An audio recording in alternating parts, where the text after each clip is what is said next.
Welcome to part 2 of my conversation with Daniel about his life in China. I hope you enjoyed part 1. We're going to keep talking about what to do and what not to do while living in China. Enjoy.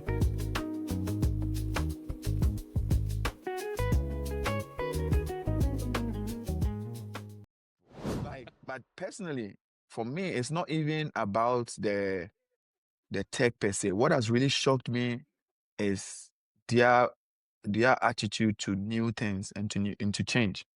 So, like I told you, I schooled here, I did my master's, and I remember my lecturer once said, for Chinese people, it's not like they overly became good at tech. It's because of their conditions and their environment. In the past, China has been faced with a lot of like pandemics. Each one Yes. bird flu and then COVID. So even things becoming cashless wasn't their intention. They started doing online shopping and a cashless society just because they had a lot of pandemics, and going out to meet in person would transmit the disease. So okay, why don't we just shop? Do you understand? So like adversity made them creative. Now, Yeah. this is the part that I think if every society learn, and if I'm probably the African president, or if I have like a big position, this is what I'll really champion: embracing change. Yes. Because coming from my culture, I'm an Ashanti. Even when I was a kid, I'll hear parents or adults make statements like, "Oh, you guys, you have it easy now. You have cars, you have bicycles." When I was a kid, I used to walk 5 miles to work to the farm. The I used to do famous this. I used to do that. phrase. And then even when you want to do something new, you find people being like, why are you being like this? This is what our forefathers have done 10,000 years of, and you want to change tradition. You want like these subconscious phrases hinders development 100%. In China, I'm telling you, you find somebody in his garage, create something, and maybe just make a video and post it, or just the next day sold out. The culture itself embraces change and new things. So they've been conditioned like, oh, if I'm able to create something outside of the box, it's going to fly. You get it? So the way they embrace change is more powerful than the things they even create. If I create something and nobody believes in it and want to use it, it's useless. It's only powerful until people believe in and start to use it, if you understand what I'm saying. So, Yeah. like I said, they have their own mega apps. Bro, some of their apps is crazy. Like, some of their apps is like, it's very crazy. I have And these so many apps that I use on my phone, and I'm like, I can literally stay in my room for a month and not step 1 foot outside my door. If I open my door, it means I'm taking the delivery inside. Grocery shopping, food shopping, ordering somebody to come and clean your house. Literally anything that you think you can do, in your house, it exists here. You know what I mean? And this all goes to the fact that I'm saying their attitude towards change, their attitude towards technology. If somebody develops something, you're not going to see them saying, "Oh, why are you trying to change this? This is how we've done things for the past 10 years." No, they're going to embrace it and be open towards it. So for the past 10 years, China has seen a huge rise in a lot of entrepreneurs, Yeah, and I think science that's and tech people. So this is yeah. like the major thing. I think that's one of the things that's holding us back home in Africa, Like you just said, we resist change. Like Totally. one old man has just been like in the God knows 1920s and 1940s Bro. and just refused to accept that, we're in 2025 now, the future is bright, like we need to be in that direction. The whole world is Yes. leaving Africa behind, and Bro. it's It's it's even just worse. What and I we're saw yesterday, I'm brilliant. telling you, what I saw yesterday, I saw a piano. Piano. Yeah. There was a piano. Like, this is not an organ, it's a piano, the huge one, the big one. And it was Yeah. playing on its own. Complex music. It was playing. The keys were dipping. It was literally like something out of a horror movie where like a ghost is sitting in front of a piano playing with everything. Where I was like, it was crazy. Like, so there's always change. They embrace it. There are so many like super high powered stuff over here. Things That's that yeah. is so easy. Facial recognition, the easiest. It's everywhere. Schools, hospitals, literally Wow. everywhere. Yesterday, I saw a miniature pharmacy, a pharmacy where you don't even need a pharmacist to be there. You make your order, you go there, the robots just pick it up and pack it up, bag it, and then give it to you. It's You understand? phenomenal. So if you're training to work in a pharmacy, you should think twice. Yeah, I think that's already happening in America now too. Yeah, Yes, that was yes, already happening now in sorting. That it's interesting that they're already in another like realm. yes. So it's mostly our attitude towards the techie stuff, the change. Here, it's become too comfortable. I'm not gonna lie to you. It's become too comfortable. Literally, if I have my phone, I have confidence I can, survive everywhere, Survive. especially if I'm in China. So in your travels, you said cities have souls. Some whisper to you, some Yes, challenge you. Explain yes. that. Like, tell me a little bit more about that. Why you say that? So it goes on to the energy that I was talking about. People have energy, places have energy. I literally walk into places where I feel like really at peace. You walk into some places where you feel the chaos. Do you understand? So Yeah. just like human beings have emotions, cities also have this vibrant energy they give. And that's the soul of the city.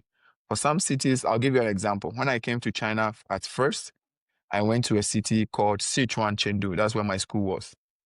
And Sichuan. this Okay. city, this city was, in my assessment, a happy city, a happy soul. In this city, the people there are so joyful. You don't see them. They have the different mentality of they have peace. They sit in the sun, drink tea. You don't see them working longer hours. You see them having more get together, sitting down, playing. Even in that city, let's say I get there and I'm like, I'm going to this place. I ask for Mm-hmm. help. The person I meet doesn't speak English. The moment I use a translator, he or she will leave whatever they're doing and make sure they walk me to the particular Wow. place that I'm going to. That is amazing. Yes, yes. And even in that city, in the past, there was an earthquake. There was a huge earthquake where the country even this was before I got to China, but I heard the story. Mhm. There was an earthquake where the city guard were sent to the place to go help the people. When the city guard went there the next day, these people that had an earthquake were sitting out there. Some have their roofs torn off. They were sitting outside drinking tea, playing mahjong. Like in Africa, we call it draft. Yeah, Sorry. yeah. Like Yeah, almost they like were just chess. sitting Yeah. there relaxing. Life, this is life. This is what life gave us. So we have to deal with it. They were just happy. Taking it Then I easy. moved to Shenzhen. Shenzhen city is more perseverance and hard work. Here it's a fast city. Everybody is busy because it's techie. It's Mm-hmm. corporate. You find more foreigners here. You see, if in Shenzhen, if I ask somebody for help, you just point it like you go here, and then they're gone. So when I came to Shenzhen in the beginning, I found it a little bit difficult to adjust until I realized the soul of this place is perseverance, hard work, showing that in the face of adversity, you can always come on top of it. So me, because I've been to many cities, usually when I get there, it takes me 24 hours to see the vibe of the city. Yeah. And that's what I mean by cities have souls. When you travel to many different cities, you're going to realize like the type of souls. I'll use Europe as an example. Mm-hmm. When I went to Zurich, Switzerland, Yeah. the Switzerland. same, very vibrant, busy, highly transactional, and expensive. Then I went up to the Swiss Alps to a place called Grindelwald Mm-hmm. and slowly paced. People are interested in the sunshine, the hikes, watching the snow fall off the mountain. Like, you get what I mean?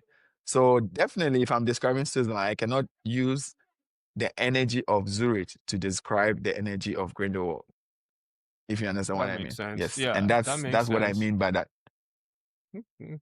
Well, that's a good way to explain it. Now it's like when I get to the city now, I need to just watch the vibe, see what's going on, Yes. and then Yes. Watch decide the vibe. decide how to move. Sometimes you can even look at the people and just know Hmm. right away, like, I'm in a new place. Yeah. So and that I'm going to move on to this now because now you've told us that city vibe, right? And is that what? Because you do the street interviews, right? I've seen Yeah, you ask a couple questions, yeah, and you show everyday China in your vlogs on yeah. YouTube, on Instagram, on TikTok. So how do Chinese people react to your camera? Um, Not really. They are not really angry about it. Chinese people Okay. love cameras. So one thing that most people don't know, Chinese people actually, I actually even got my vlogging site from Chinese people. Because when I came, I told you when I came in China, if you're a black person, you always see cameras in your face. Like if I go to a place, I would have people line up to take pictures with me. The moment one person asks, can I take a picture with you?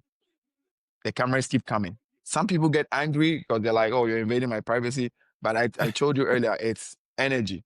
If you like Yeah. it, you like it. If you don't like it, you don't like it. So most Chinese people like cameras. Sometimes when I'm vlogging, you find people say hello to me for Yeah. attention. Yes, somebody will just say hello just so I can video them. And some of them will just say hi, or some of them will come, just pose in the camera. So generally, I haven't faced any adversity having my camera out. Some of them will just come and ask me, oh, what camera do you use? And just strike a conversation. But Chinese people actually are really good with camera. So I feel like it's more of like an easy thing. I actually feel uncomfortable using my camera in other countries than in China. China. Oh. Yeah, Yeah. well, you've had pretty good. I mean, I feel like I've seen you in your interview, and you do really well, and I feel like you have Mm. had good reception. I Yeah, mean, yeah, we yeah, don't yeah. see the other side, but so far, like the people Yeah. that you interview are pretty good. Yeah, So well, yeah, actually, most people that I interview, they are more open. And I also say, it's not everybody that I interview. When I go to, like, yeah. I check the vibe. When I go out, I check the vibe. So Okay, this person they are happy, they are this, they're giving this vibe, they're giving a mysterious vibe, I can interview them. They have okay, this, they have that, I can interview them. So it's more like a selection yeah. out of the many, but I try my best to give people that have like really good stories and something mysterious about them to share with the world. That's good. So Daniel, I'm about to test your China knowledge. So I got 5 questions for you, Oh and my you God. just answer them the best to your knowledge. Let Okay? me give a Okay. disclaimer. Let me give a disclaimer first. China is so fast and things keep changing. So if I get it wrong, Okay. just know that my answer was yesterday's answer. But not today's. That is funny. Okay, you ready? Yes, So, let's go. on average, right? And on average, you don't know the exact number, but how many bullet trains run daily in China? All of China. I would Mm, say 2000s. yeah, well, you're Yeah. there. And I'll correct it, it's over 4,000. Oh my God. So Yeah, probably that's a like lot. that's a lot. But I know they have a really huge network. They have Yeah. a huge network of trains, and the trains just keep moving everywhere. So over 4,000, I'm not even shocked by that. Like if it was lower, I would be shocked. Like Okay. 2,000 lower than 2,000, I would be shocked. But if it's over, then might as well be the same. I'm correct. Yeah. Yes, you are. You are correct. Definitely. Okay. True or false? China has a city with over 100 million surveillance cameras. True, definitely true. Yeah. Yeah. Definitely true. Come on. Okay. That's even a no-brainer. So, what desert in China does NASA use for Mars simulations? The Gobi Desert. Gobi Desert. Definitely Gobi Desert. What's China's largest festival? The Chinese New Year. The Chinese Chinese New New Year. Year. Yeah. Chinese New And I Year. think they That's also like call it the Spring Festival too. Spring Festival. Yeah. Spring Festival, Chinese New Year is the biggest. And Mhm. during that time, it's like, in the Bible where they said before Jesus was born, there was a huge festival where everybody have to go back to their hometown Yeah. and stuff. Yes, this Yes. is this is basically how it is. Like in Chinese festival, the cities are ghost towns. Hmm. So let's say I live in Shenzhen. During Yeah. Spring Festival, when I go out, it will feel like I woke up on the other side of life. Like there's nobody. Yeah, it's ghost. You see the subways running, there's nobody in it. I have a video where I Everybody's was at in the home. subway during Chinese New Year. I could video end to end of the subway. There was nobody in it. So everybody in the city just moved to their hometown, spend time with their family, their their grandmothers, grandkids, and all of that. So it's a big thing. It's really a big thing. Holidays in China are non-negotiable, by the way.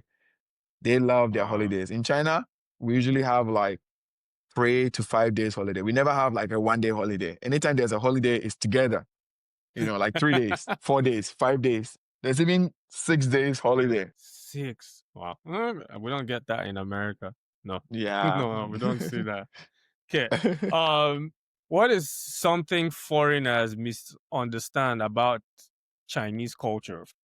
I think most foreigners misunderstand the business aspect of China, not Okay. maybe the relationship aspect of China. So remember when I told you earlier, we have something called Guanxi. Yes. Guanxi. In China, if you want to form relationships, you don't form relationships with like, oh, I have this, I have that. It makes sense. Let's do business. No. A Chinese person will never sign a contract with you until he's drunk with you. Yes, he'll take you out, you're gonna drink your ass off because they always believe that human beings true nature comes out when they are drunk. So you build Guanxi, you build the connections, you build Guanxi. trust. Guanxi, yes, you build that first. The moment you build Guanxi, even if your business model is bad, you can get good connections. And then it can be bad from the beginning, then you find it. But it's much better than bringing a good business model with no connection. Do you That makes understand? sense. I'm going to give you a typical example. So let's say if I open a basketball school in China now, Yeah. do you understand? I open a basketball school. No Chinese is going to walk into my company, give me a foreigner and hand me like thousands of dollars to coach her kid, even though they still know that, oh, maybe I'm a professional. But if I have connections where I use locals, the Yeah. thing still belongs to me, but I'm using locals, I'm using connections. Then they feel comfortable to accept that, oh, this person works with him, he's a good person. This person works with him, he's a good person. And then most of the people I'll get is just recommendation. That's how China works. Okay. Yes. So most of the time, people come to China a little bit uptight. They're so uptight. Maybe they're angry. I don't know how their past life is. Somebody says hello to them, they're just frowning. They're just frowning at the person. They don't smile. Like such people, you realize they're gonna come here 2-3 months. They're gonna feel out of place and just go back. It happens so many. I Yeah. have so many people that come. They don't even spend. You keep an open mind. Be be sunshine. Be sunshine. Keep an open mind, Sunshine and face. the opportunities will fall on you. I've gotten opportunities from people I haven't even met before. They just see me online. They message you like somebody. Sometimes I'll get a DM. You're so cool. I'll reply. Oh, thank you so much. I appreciate your message. The next time they're gonna message you like, hey, I have this family member that have a kid that want to learn basketball. Do you want to teach him? Wow. Just like that. You understand what I mean? Yeah. Just like these are the little things that most foreigners, when they come to China, they don't understand. That everything is connection and the little connection that you make. And China is so big, but it's so little. Trust me. China is so big, but it's so little. Everybody knows everything. I'll give you 2 examples. Yeah. One time, this was just recently, I was driving to work. At the gate, I went behind somebody and the person hit the back of my car. But I was in a hurry, so I just entered the school. It wasn't really a crazy, it was just a small thing. I went into the school. And before I parked the car and before I walked from the gate to my office, a Chinese teacher asked me like, oh, are you okay? I heard that somebody hit your car. This is number 2. I was doing a basketball job and it was in the summertime. So summertime, we do summer camps where we do classes for students this was when I didn't really understand how China worked. So I was doing classes and then somebody came with a gig. Like, hey, they need some basketball players to come to this village somewhere. You're going to get paid a lot of money. You play 2 games. You play two, at that time, it was in 2019. You play 2 games, you get 3,000 yuan. And 3,000 yuan is like $500. You play Wow. just 2 basketball games, you get like $500 in another city. And then they're going to pay for hotel, transport, and everything. I was like, man, Sign me I'm up. going. So I told my company that I'm sick. I took a leave. I'm sick. I went. Can you believe I didn't even finish playing the first game? They sent me a video of me playing basketball in the village. So since then, I got to know how China really works. It's big, That's but funny. it's so small. Wow. So small. I'm telling you, so small. So whatever you do, you're representing. You just, make sure you are representing well. Because one thing is, after all, when you're a good person and they meet you and they say, "Oh, I'm from Africa, I'm Ghanaian." When they meet another African, they're going to use your energy to judge the person, Exactly. You're absolutely right. Yes, you I know. agree with that. And that So brings we need me, to be careful. yeah, that brings me to this. Is like when you think about Africa and Africans in diaspora, what is your dream for us or for them? I think for most Africans in the diaspora, like when you see there's a pattern, a survivor, Yes. they want to survive because we already know where we are from is probably hard. Even if it's not hard, the system is not as smooth as where you've come. So you find most Africans trying to like survive. And sometimes when you are in a survival mode, it can lead you to making certain bad decisions. I'll Yes. give an example. I'll give an example. Mm. People message me, maybe Ghanaians, sometimes they're not even Ghanaians. Hey, I want to come to China. I want to come and work. You can find me in a job, construction, da, da, da, da, or maybe working in a restaurant. I'm like, first of all, China is looking for skilled people. Mhm. Do you understand? And just because you're in survival mode doesn't mean that you have to come and do just any job. Why don't you come with the mindset of, I want to come in school, I want to learn a skill. When Yes. you get that skill, the job will look for you. But because some of us, maybe we are hungry from the beginning, we don't see the bigger picture. There's a saying that you don't eat your seeds. That you're supposed to plant your seeds for them to grow. But if you're desperate, you might eat your seeds. And that's what I That's a see with good one. most Africans that I see. And most of them are in survival mode. And sometimes, unfortunately, it leads them to make certain bad decisions, to be honest with you. So sometimes when you see some elite people, you realize like of some people that are really making real change, automatically you're drawn towards them. You Yeah. get what I mean? There are some Africans that are really making good deals. Like when you go to Guangzhou, Africans own lots of business to the extent where after COVID, there was a lot of information going on. Many Africans were unfortunately like discriminated against. Most of Yeah. them left home. Most of them left and went home, and within 2 or 3 months, the locals were complaining. Hmm. So they had to bring the Africans have to come back because the Africans were the people making them money. Do you understand? Africans that have businesses, Africans that are sourcing agents. Yeah. Obviously, in China, even in China, if you create a company, like you need to employ like at least 3 Chinese people. After employing 3 Chinese people, you can employ as many foreigners as you want. So definitely you're Okay. giving employment. And if there's money going through the company, first of all, the city is getting taxes, business is booming, locals are happy. So a typical example is what I told you. After COVID, most of the Africans went home because of a lot of discrimination, and the locals felt the heat. They felt actually the importance of some of the Africans in their country, and then now they started making good visa policies, and now business has come back to normal. Come So back. it's two things. You have a few percentage, maybe 20% of Africans that are really doing a lot and doing really good. And then like about 80% that are in survival mode.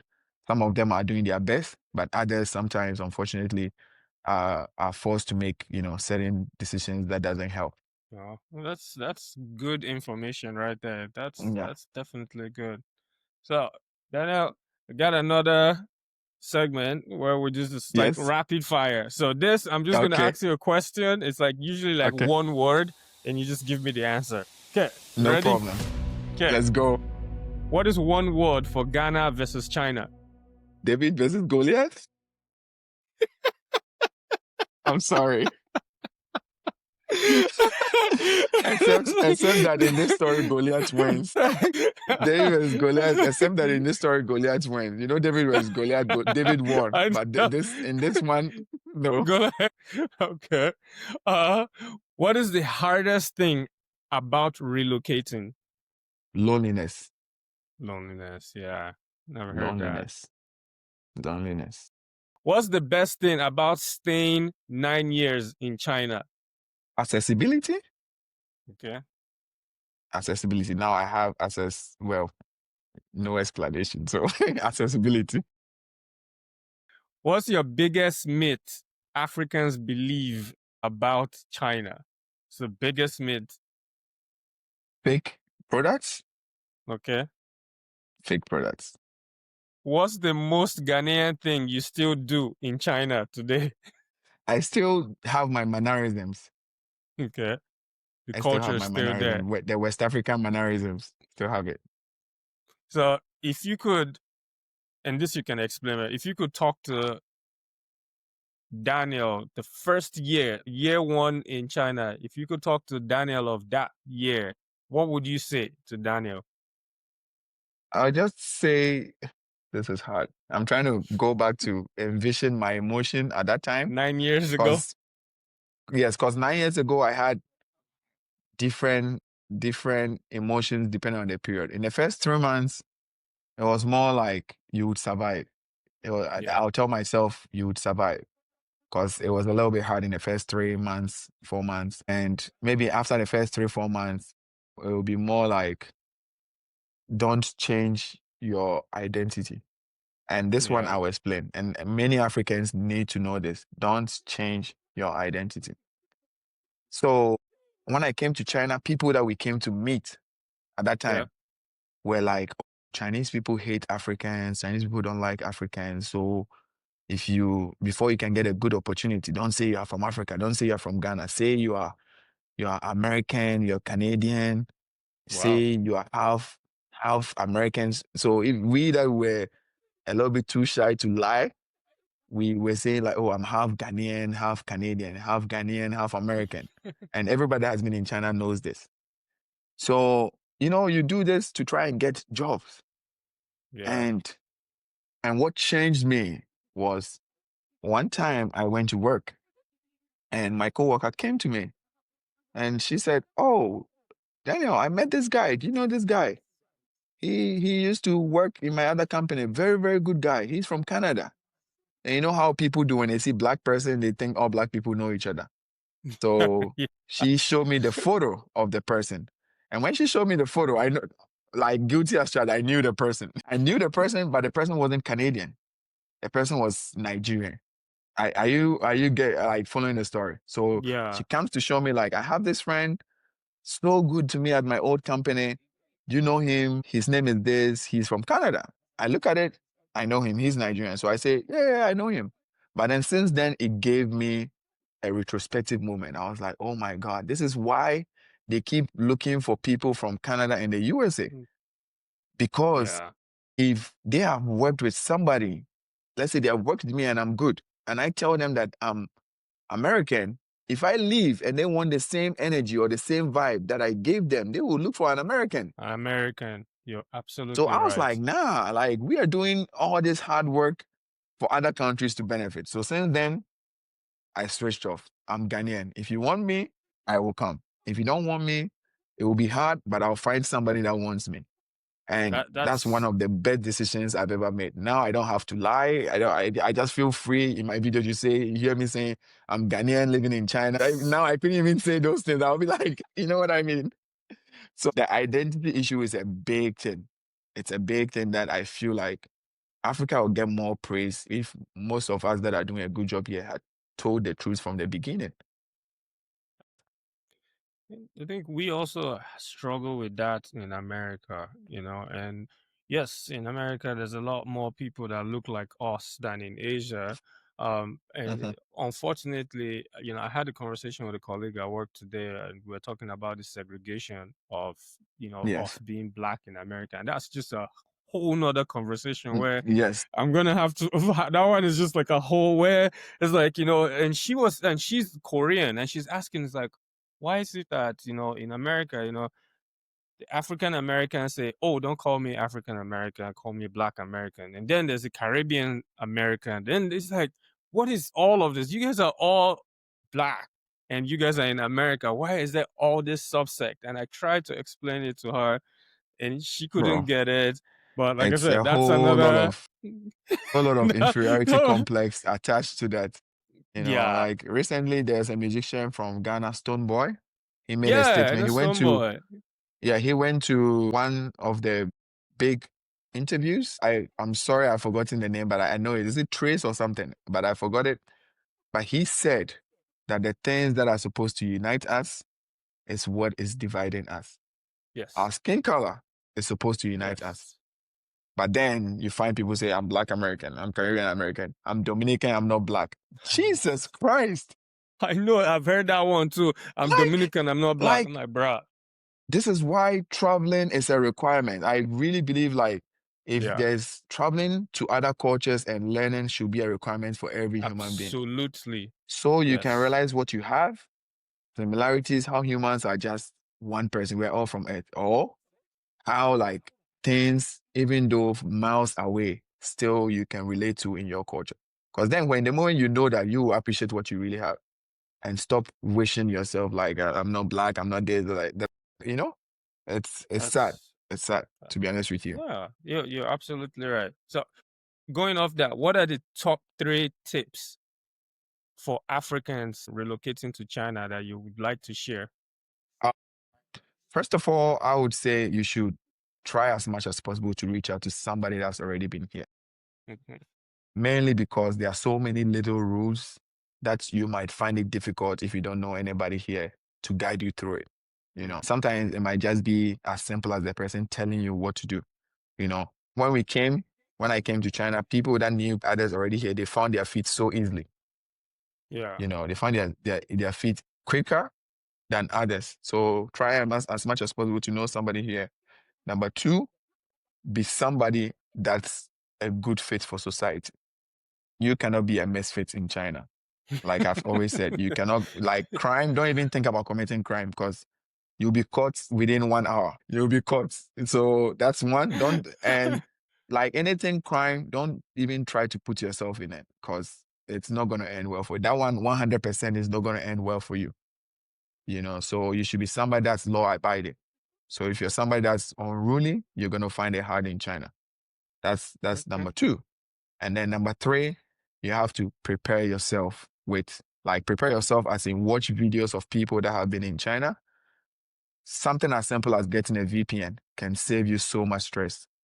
Oh, Knowing the apps that we use in China, getting familiar with these things even before you come can really help you, because some people, I remember when Amaya recently said that when he came to China, he was going to one city, but it sounded like another city. So when he came, he said he was going to Shenyang, and then it took him to mhm. Xinyan or something. Like he said something, and it took him to, even though it's pronounced similar, Yeah. but it took him to another city. So these are the little things. Sometimes they always say first impressions are the best. And if you come Yes. to a country, relocate, and you get such a bad experience from the beginning, sometimes it might not be a fertile ground for you to open up to achieve your full potential. You get what I mean? Yeah, Yeah. now you miss the train, you went to another city, you are so stressed, you come, you are so mad, and it leads to a whole mood change of you trying to relocate. So these 3 things are really important that I wish everybody can take note. Thanks for sharing that. Yeah. So then I have one tradition here, right? Before I let Mhm. my guests go, right? There's 2 things they have to do. You have to teach us Okay. one phrase in Chinese and one Okay. phrase in your local dialect from Ashanti. So Dialect. fire Okay. up. Gotta teach me something in Um, I'm Chinese now. I'm gonna try the local dialect first, and Okay. then try to bring it to Chinese. Chinese. So Okay. I'm an Akan, I'm an Ashanti. Mm-hmm. Akan and Ashanti, we speak a language called Twi. 3. Yes. Or Akan Twi. Akan is like the bigger, and Akan have so many subdivisions. Twi, Mm-hmm. Fanti, Krapim, but Ashanti is like the majority of the Akan. So we speak Twi, and Twi is most Ghanaians understand Twi. So in Twi, we just have something we say Akwaba, like welcome, or Medase. Yes. I know the Medase, which dance is move. thank you. Medase is thank you. Medase. Thank you. Yes, Medase is thank you. So, and in China, we have something, we just say 谢谢. 谢谢. It means thank Sheshe. you also. Sheshe. Sheshe. Thank you. Yes. Sheshe. Sheshe. Thank you.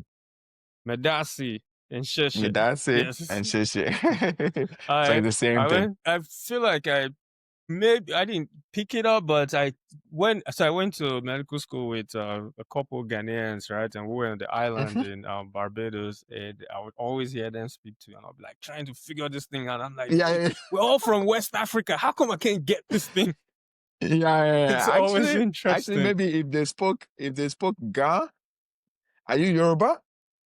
No, Or I'm which tribe are you? Ishekiri, so I'm from the south. Okay, so I think in Ga, like in Ghana, we have a tribe called Ga. They have some God. similarities with Yoruba language because it's believed that they came from Oh. Ile-Ife and moved Yeah, down. yeah. Yeah, they moved down to the southern part of Ghana. So the language is alike. So maybe if they were speaking Ga, you probably would have been like, I've heard I this was somewhere like, before. man, these guys, they'll just tell me, we'll all be studying. Next thing, they just switch. I was like, come on, this is not fair. But that's the crazy But, thing, though. I don't really like to do that. Even here, when I'm yeah, with like Ghanaians and the other people around, I always make sure I speak broken English. I have a lot of Nigerian friends that we speak broken English a lot.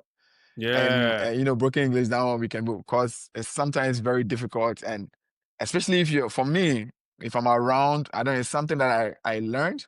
It's more like a courtesy kind of thing where I learned that, okay, when I travel, any person that's black that I meet is my family and my brother.